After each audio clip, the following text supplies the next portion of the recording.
Well, good morning and welcome to Tuesday's Thought for the Day. It is great to be back with you. I am very excited because the changes in the government restrictions means that we are making plans now to open our church on Sunday for worship.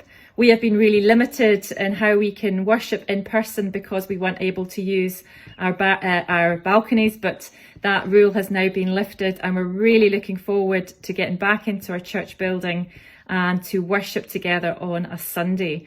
So stay tuned and I'll let you know when that is going to happen.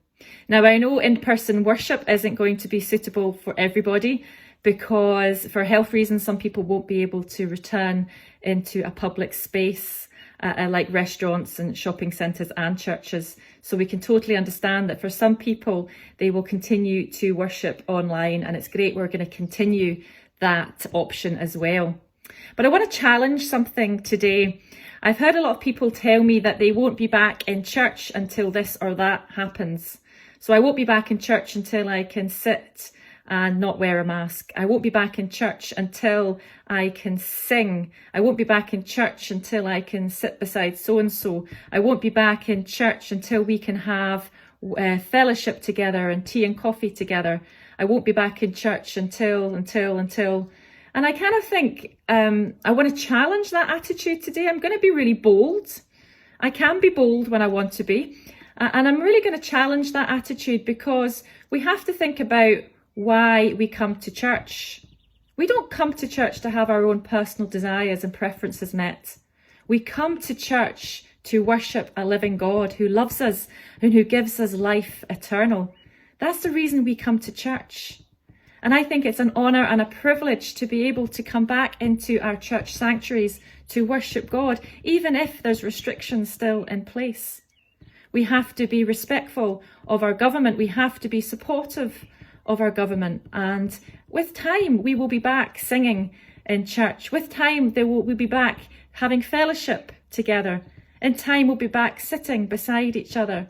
But right now, there are a couple of restrictions in place, but that does not limit our ability to worship and love God.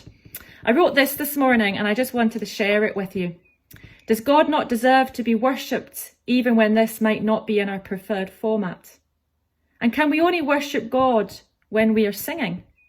Or does God honour and love it when we stop seeing barriers, but instead see opportunities to unite our hearts and minds in worship whatever way possible? Let's stop seeing barriers, but opportunities to worship. Let's stop limiting the power of God to move in and through us in new and amazing ways. Now, I may have challenged a few people to think a little bit differently, but I want to challenge people to think a little bit differently because sometimes we can think about going to church, about what we get out of it. Well, I didn't like the service today. I didn't really get anything from that sermon, or I didn't really get anything from that new praise song. But our perspectives are wrong if we think like that. We don't go to church to serve ourselves.